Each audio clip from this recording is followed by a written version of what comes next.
वृंदावन रहा जाए तो बहुत जल्दी प्रियालाल की प्राप्ति हो जाएगी। परधन परदार द्वेष मात्सर्य लोभा अनृत परुख पराभिद्रोहा मिथ्याभिलापा, इनका त्याग।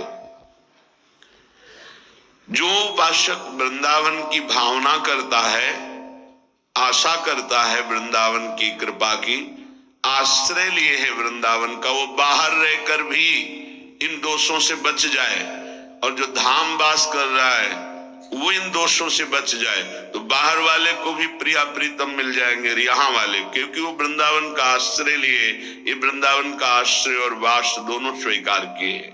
सबसे पहली बात रखी है परधन परदारा। यदि हम दूसरे के धन की इच्छा रखते हैं किसी भी तरह से, जैसे छल कपट करके कि हम तुमको अमुक अमुक सुविधा देंगे, हम तुमको अमुक पद प्रदान कर देंगे, अमुक दुख निवृत्ति कर देंगे, अमुक अनुष्ठान के द्वारा, ऐसा भागवतिक प्रलोभन देकर किसी से धन लेना, या सांसारिक किसी छल कपट के द्वारा उसके धन का अपहरण करना, तो आप धन का उधर अपहरण कर रहे हैं, आपके भागवतिक धन का अपहरण उसको जा रहा है जिसका आप धन अपहरण कर रहे हैं, अपने आप ट्रांसफर हो जाएगा। आप छल कपट करके उसका धन ले रहे हैं तो देवी शक्ति आपके भजन तप पुण्य का फल वहां पहुंचा देगी, सिद्धांत है, बहुत घाटा हो जाएगा। आप क्या समझते हो? आपके निमित्त से जो भी कुछ हो रहा है उसमें आपका तप और भजन खर्चा होता है। इसलिए किसी भी बहाने से ये परधन का प्रतिग्रह या परधन की चोरी या परधन का अपहरण की भावना न रखे, चाहे धामवासी हो या धाम आश्रित हो। इससे आपके सीधे भजन पर फर्क कैसे नहीं पड़ेगा?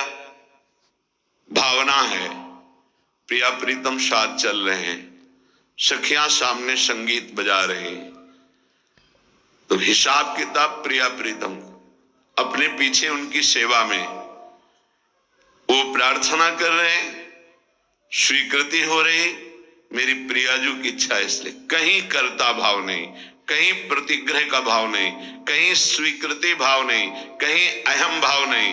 अब वो कृपा सीधे प्रिया प्रीतम संभालेंगे, आप वहां कहीं नहीं है। आपको लाखों प्रणाम कर रहे हैं, आपकी भावना मेरे प्रिया प्रीतम मेरे साथ चल रही है, उनको नमस्कार हो रहा है, मैं तो उनकी सेवा में चल रही हूं, खत्म।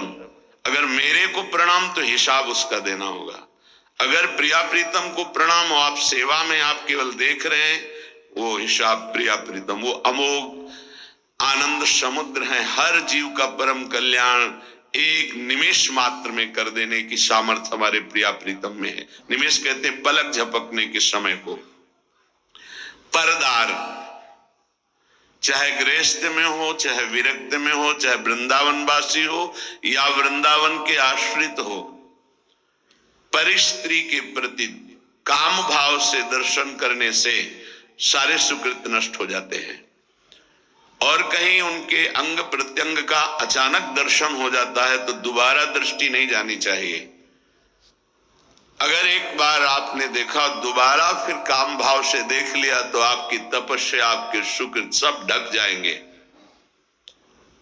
बाणासुर की जब भुजाओं का भगवान सुदर्शन चक्र से छेदन कर रहे थे, श्रीमद् भागवत में पढ़ लेना, तो जब देखा उनकी कुल माता आदि देवी ने कि अब किसी भी तरह भगवान का सुदर्शन चक्र छोड़ेगा नहीं बाणासुर को, तो दिगंबर होकर सामने खड़ी हो गई। श्री भगवान ने आंख मूंद ली और सुदर्शन चक्र को शांत कर लिया।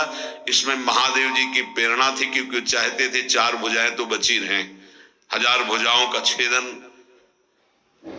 आगे भगवान का सुदर्शन चक्र रुकता ही नहीं बिना आज्ञा के, तो भगवान शिव की आंतरिक प्रेरणाओं, उनकी जो कुल देवी थी वो आकर दिगंबर होकर खड़ी हो गई।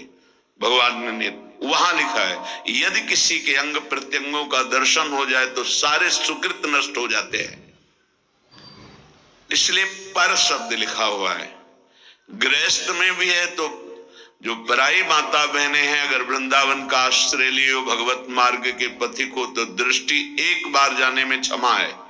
अचानक आप जा रहे थे, दृष्टि पड़ गई आप नीचे, मानो यमुना के किनारे कोई स्नान कर रही माता बहन, अचानक दृष्टि गई तो आपकी असावधानी थी, आप सावधान हो जाइए। दोबारा यदि काम भाव से भरकर देखा तो देखने मात्र से आपके सुकृत नष्ट हो जाएंगे जो आपको परमार्थ में बढ़ाने वाले हैं। तीसरा, द्वेष। जब हमारे प्रतिकूल कोई आचरण करता है तो हमें द्वेष हो जाता है।